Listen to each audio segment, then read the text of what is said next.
And once we realized how easy it really was to build our own solar thermal systems and biogas systems and to install photovoltaic and small urban wind generators, we thought, wow, every city can and should be a solar city.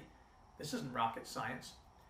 So my friends from the Coptic Christian Zabaleen trash recycling community and my friends from the old Islamic craftsman community formed the NGO Solar Cities.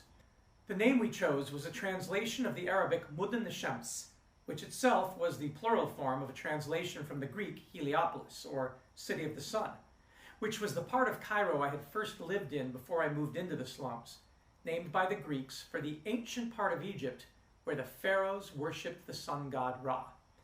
It seemed appropriate because we could reference the legendary Heliopolis.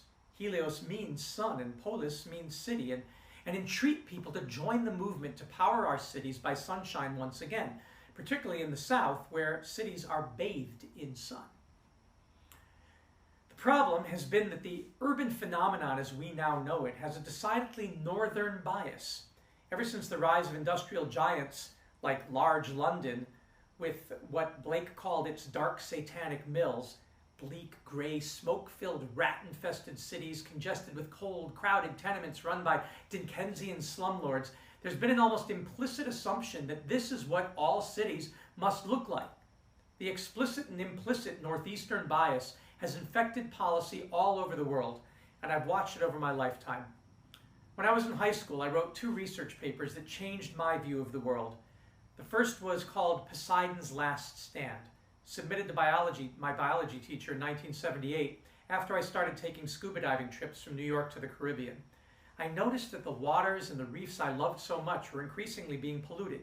In Bermuda, where I was diving on shipwrecks, after the dive on the beach, my feet were always getting covered in tar from the oil spills we'd been reading about in the newspapers that had traveled for miles and miles and washed ashore in these otherwise idyllic places.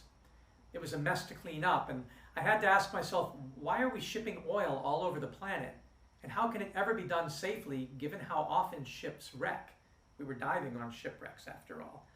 Later, exploring alternatives to oil right after the 3 Mile Island meltdown in 1979 when I was a junior, I wrote a research paper called Atom in Eden, in which I studied the work of President Carter's energy advisor, Amory Lovins, whom 31 years later I had the pleasure of being on a panel with at the Aspen Energy Forum. He had concluded then, and explained to me over lunch all those decades later, that the nuclear option was a deadly red herring, promoted for political rather than economic or environmental reasons. This was particularly true for countries bathed in sunlight, like Iran and Egypt and Saudi Arabia, who had begun an aggressive nuclear energy program around the time of our energy forum.